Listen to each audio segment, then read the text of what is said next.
Collapse patient ऐसे patient को कहते हैं जिसका जो एयरवे है, जो उसका रेस्पिरेटरी सिस्टम है, जो उसका सर्कुलेटरी सिस्टम है, उसको लॉक कर लेना।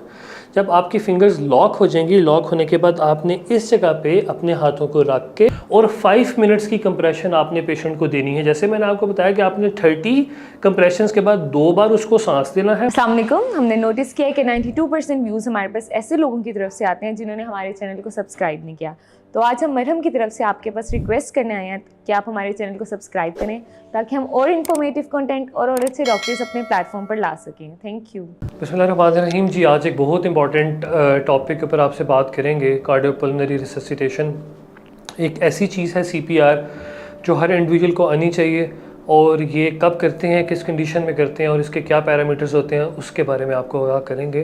तो देखें, सबसे पहले जब भी कभी आपको किसी ऐसी जगह पे कोई ऐसा पेशेंट मिले जो आपको कोलैप्स स्टेट में मिले, कोलैप्स पेशेंट ऐसे पेशेंट को कहते हैं जिसका जो एयरवे है, जो उसका रेस्पिरेटरी सिस्टम है, जो उसका सर्कुलेटरी सिस्टम है, ब्रीदिंग सिस्टम है, वो बिल्कुल बंद हो चुका है। तो उस पेशेंट में आप ये एक छोटा सा प्रोसीजर कर सकते हैं जिसमें आप उसकी जान को बचा सकते हैं। देखिए, कार्डियोपल्मोनरी रिससिटेशन होता क्या है और ये कैसे करते हैं, इसी के मुतालिक मैं आपको थोड़ा सा गाइड करूंगा। जिस तरह मैं आपको बता रहा था कि जब भी आपको कोई ऐसा पेशेंट कोलैप्स स्टेट में मिले तो सबसे पहले आपने कॉल फॉर हेल्प करनी है। आपने सबसे पहले किसी भी पैरामेडिक को आपने हेल्प के लिए बुला लेना। नंबर 2 पे आपने पेशेंट को इस तरह की किसी भी फ्लैट सरफेस पे लिटा लेना। जो सरफेस है वो बिल्कुल फ्लैट होनी चाहिए। आप किसी पेशेंट को फ़ौरन से पहले किसी भी फ्लैट सरफेस पे लिटा लें। उसके बाद आपने करना क्या है कि आपने पेशेंट की चेस्ट पे यहाँ पे हाथ रखना है और आपको एक हड्डी महसूस होगी।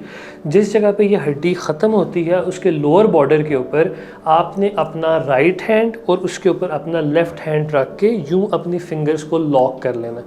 जब आपकी फिंगर्स लॉक हो जाएंगी, लॉक होने के बाद आपने इस जगह पे अपने हाथों को रख के आपने अपनी बॉडी का प्रेशर पेशेंट की बॉडी के ऊपर डालना है। यहाँ पे इम्पॉर्टेंट चीज़ ये है कि आपने अपने हाथों को यूं प्रेस नहीं करना, आपने अपनी बॉडी का वेट पेशेंट के ऊपर डालना है। आपने अपनी आर्म्स को लॉक कर लेना है और आपने अपनी बॉडी का वेट पेशेंट के ऊपर डालना है। और इसी तरह आपने 30 टाइम्स ये कंप्रेशन पेशेंट के ऊपर करने हैं। 30 टाइम्स कंप्रेशन करने के बाद आपने 2 दफ़ा पेशेंट को जो है वो सांस देना है। लेकिन चूंकि मोस्टल टाइम ये ऐसी जगहों पे होता है जहाँ पे आपके पास कोई दूसरा मेथड नहीं, तो आपने माउथ टू माउथ पेशेंट को जो है वो 2 ब्रेथ्स देनी है। 30 टाइम्स पेशेंट को कंप्रेशंस देने के बाद 30 दफ़ा ये कंप्रेशंस दे के 2 दफ़ा आप पेशेंट को जो है वो अपने मुंह से सांस जो है वो ट्रांसफ़र करेंगे। ठीक है, अब ये आपने कितनी दफ़ा करना और कितने टाइम के लिए करना है, ये इंपॉर्टेंट है। यहाँ पे अब आपके जहन में ये सवाल आएगा कि हमने जिस्म का कितना ज़ोर डालना है। तो आपने इसमें एक ये अपने माइंड में रखना है कि जब आप अपने हाथ को प्रेस कर रहे हैं तो वो कम से कम पेशेंट की जो बॉडी है उससे 2 सेंटीमीटर नीचे वो कंप्रेशंस जाएं तो हम उनको इफ़ेक्टिव कंप्रेशन जो है वो कंसिडर करेंगे। ठीक है, और नंबर 2 पे आपने ये मेक श्योर करना है कि आप 1 मिनट में 100 से 120 कंप्रेशन से ऊपर ना जाएं।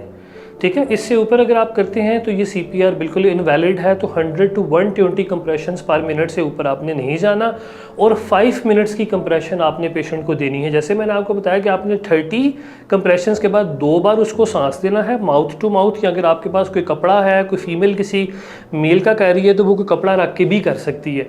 ठीक है, लेकिन उसमें उसको आपने सांस 2 दफ़ा ट्रांसफ़र करना है 30 कंप्रेशंस के बाद। फिर अगर पेशेंट रिस्पॉन्ड नहीं करता आपने फिर रिपीट करना है, फिर रिस्पॉन्ड नहीं करता फिर रिपीट करना है, और ये आप 5 मिनट तक कर सकते हैं। This is all about CPR। अगर आप कोई और इन्फॉर्मेशन चाहते हैं तो आप मरहम पे मुझसे रब्ता कर सकते हैं।